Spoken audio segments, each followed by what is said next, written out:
Welcome to Extropy On AIr, the podcast from Extropy Advisors, where we dive into the world of AI, digital transformation, and the future of business. Each episode will bring you perspective from leaders, innovators, and experts across industries, all focused on helping organizations and, more importantly, people thrive in a changing world. Let's get started. Welcome back again to another episode of Extropy On AIr. We're certainly happy to have you with us today. If you recall, in our last episode, we challenged one of the biggest assumptions in transformation, and that was the idea that digital transformation is primarily about technology. We talked about how technology is actually the least important part, that it actually amplifies whatever systems it's placed into for better or worse.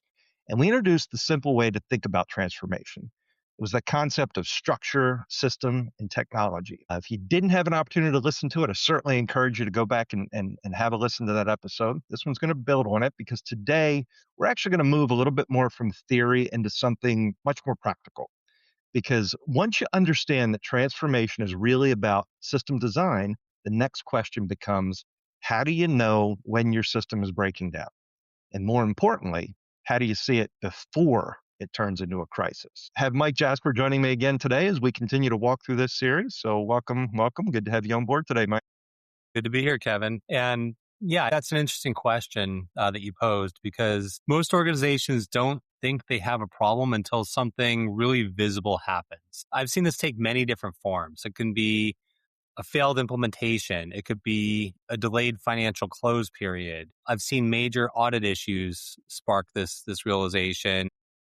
Even something like a major customer or supplier escalation that starts getting executive attention. Those tend to be some of the signs that we've run into that entropic process we talked about before.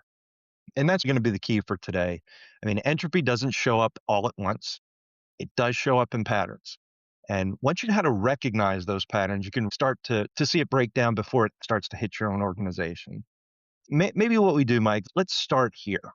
If entropy leaves signals, why do most organizations miss them? Most of the time, these don't look like problems. They look like day-to-day work.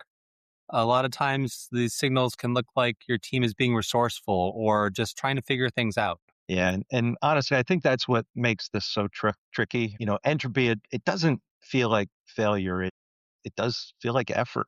I mean, people are busy. They're solving issues. They're getting things done.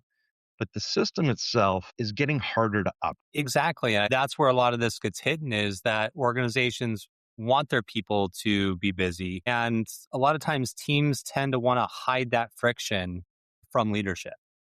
That means that leadership typically sees the outcome, but they don't necessarily see all that friction that's happening to get to that outcome. They see the transactions are being processed. They see that reports are getting delivered. Deadlines are being met. At the surface, everything seems fine. What they don't see is how much manual intervention it takes to make all that happen. That gap, that invisible effort, if you will, it's where entropy lives within these organizations, right? Right. And most organizations either can't or don't measure it. They focus on measuring the outcomes, things like throughput, cycle time, cost. What they're not measuring is how much rework went into that deliverable. They can't really measure how much time was spent on exceptions. They might be able to see how many exceptions there were, but getting down to how much time did the team take, that takes a whole different way of looking at it. And they also don't measure that decision friction. Yeah. Or trust. I mean, which is a big one, because once trust in the system starts to erode, people start creating all their own versions of reality, right? Let's kind of make this really tangible, if you will. If I'm a leader listening to this inside of an organization out there today, what should I actually look for? What are the most consistent signals that entropy is already present within my own organization, Mike? Yeah, that's a good question, Kevin. I see 5 signals that I typically look for. The first is what I'd call exception dependency. So what this means is, on paper, the process is automated. In practice, the actual process is much more complex than what was actually documented or automated to begin with. That means the automation only works in ideal conditions, or the processes that were defined on that paper. Anything outside of that standard flow requires manual intervention. Yeah. So the system works until it doesn't work, right? Exactly. And over time, those exceptions become the real process. Things evolve and the process doesn't meet those additional exceptions.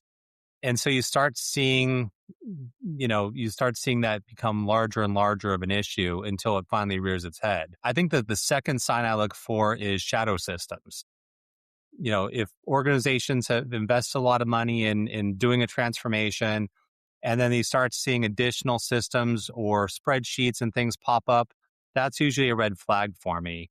And that really means that the team doesn't fully trust the system of record, or the system of record doesn't follow their process that they need to do in that scenario. So they start building parallel processes and parallel tracking, spreadsheets, side reports, offline workflows, emails, team Slack groups. All those are signs that something's broken in your transformation. Yeah, and we've both seen those in real organizations where real process it still lives in Excel. It's not that platform that they may have invested millions implementing.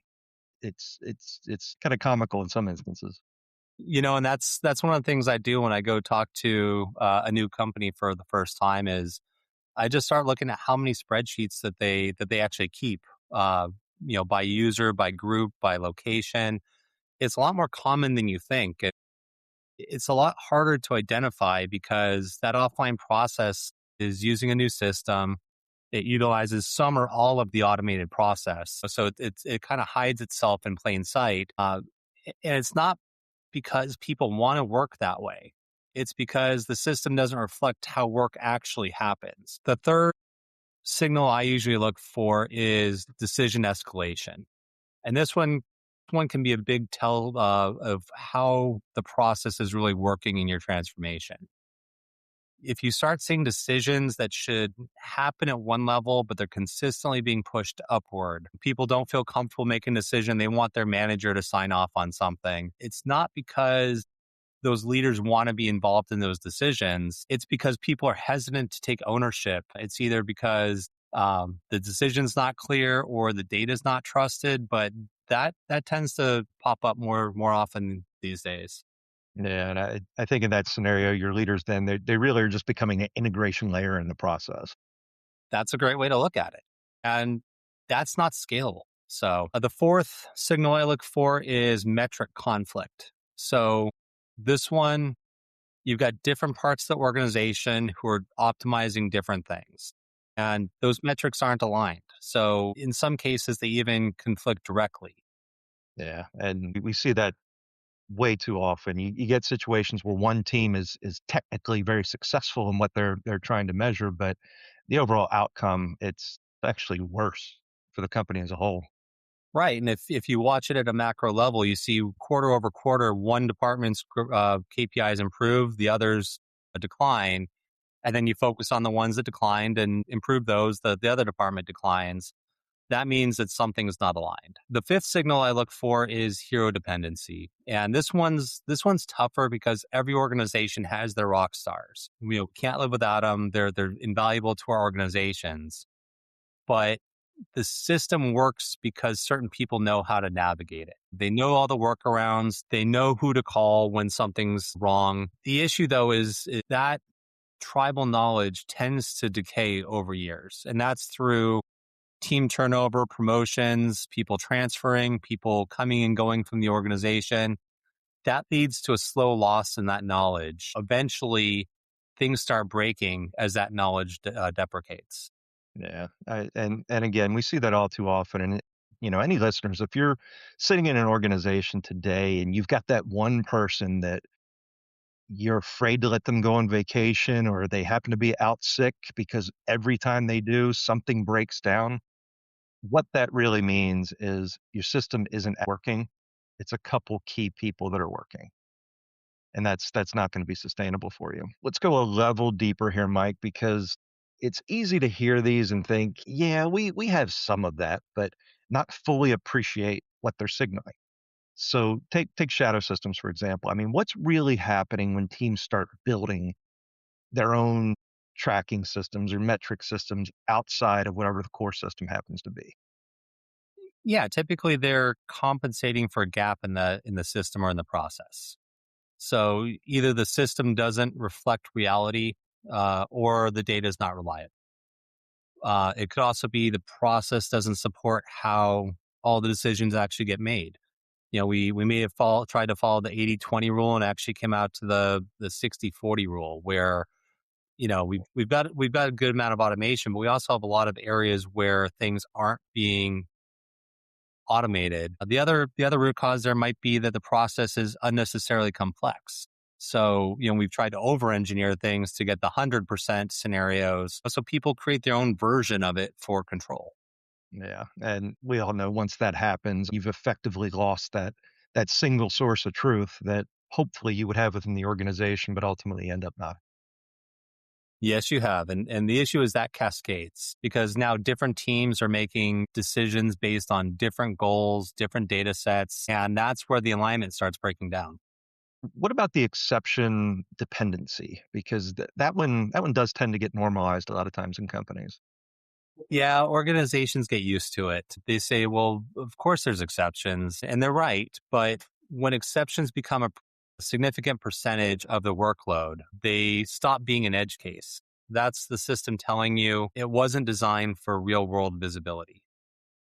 And that's every organization. So let me pause here real quick, Mike, and just remind some of our viewers, if you're listening to this and recognizing some of these patterns, that's actually a really important step. It means that you're starting to see your systems a little bit more clearly. If you've been following this series of episodes, we encourage you to share this with some others. And also remember at Extropy Advisors, this is exactly where we spend a lot of time. We help leadership teams identify these signals early. We help them understand what they're pointing to. So certainly encourage you to go take a look at getextropy.com. Learn how we can help you assess some of these systems in a very structured way. We can help you start pinpointing where your operating model may be losing some of that coherence. As I mentioned, if this is resonating, subscribe to the channel here. Share this podcast with some of your coworkers. Again, as we continue through this, you're going to find each episode that we do is really going to build onto the next. We hope you're going to get some meaningful insight from it. With that, Mike, maybe let's hop into diagnosing how some symptoms really get misinterpreted sometimes within companies. Here's something that I see all the time. Organizations might recognize these symptoms, but they interpret them incorrectly. They see exceptions and think, man, we need some more automation. Or they see some of these side shadow systems that they start to develop and think, man, we just need some better reporting. Why does all this tend to happen within companies? I think it's because the symptoms typically feel like isolated problems. When something feels isolated, the instinct is to try to put a targeted fix on it. But in reality, these aren't isolated issues. And we may see one at a time, but really there's 5, 6 other symptoms underlying that we're not seeing initially. And those are all signals of something deeper. Yeah. And instead of then reducing the entropy that obviously they're trying to do, they really just end up redistributing it to another part of the organization.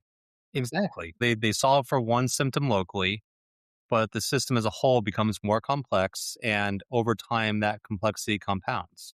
Let's try to figure out what we can do next. What does a better approach look like, Mike? How should leaders be thinking about diagnosing entropy within their own firm? The first thing to do is make a conscious shift from problem solving to pattern recognition. Don't just ask, how do we fix this issue? Start asking internally, where else do we see this pattern? I think that's going to be a big shift for a lot of companies because it forces you to look across the system and not just within a single function, which I think too many leaders, particularly today, start to look at things functions by functions instead of across the entire ecosystem. I think the second thing is to treat these symptoms as signals, not just inconveniences or tactical issues. Every workaround, every escalation, every shadow system, they're telling you something about how the system is designed.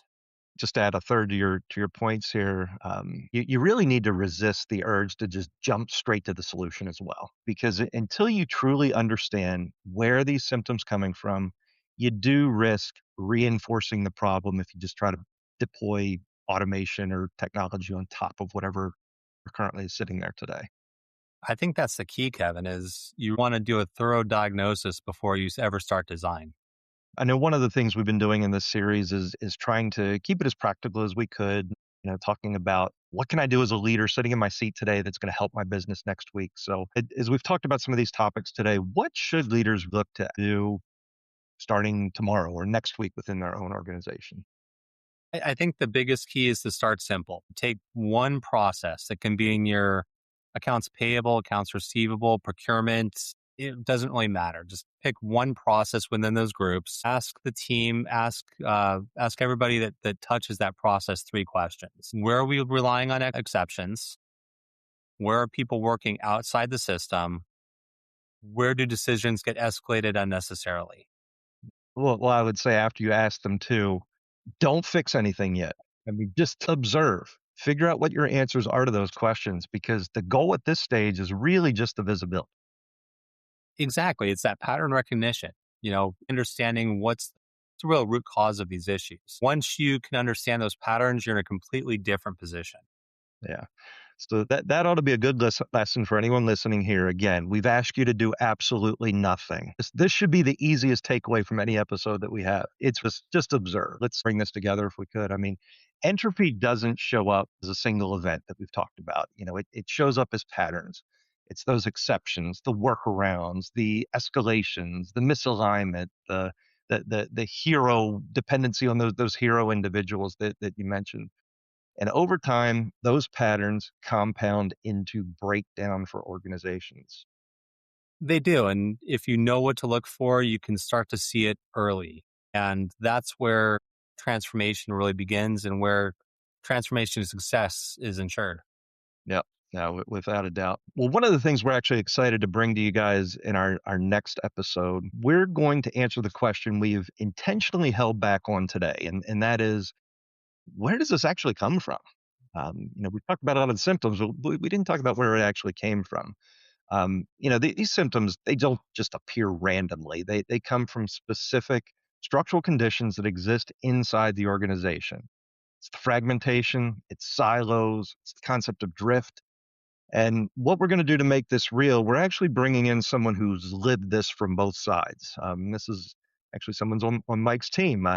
Gentleman by the name of Steve Ramirez is going to be joining us. He's one of the senior leaders on our delivery team who's actually experienced this as a client before he worked at Extropy. So we're really excited to bring Steve into the mix next week, Mike.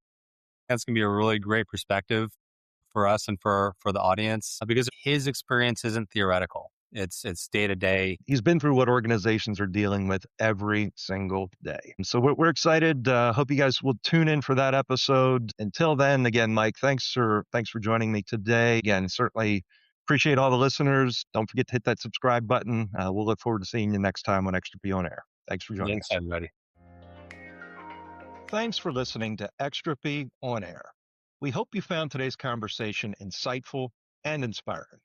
Be sure to follow or subscribe so you never miss an episode, and connect with us at Extropy Advisors to continue the conversation on AI and digital transformation. Until next time, I'm Kevin Zirkle, and this has been Extropy On AIr.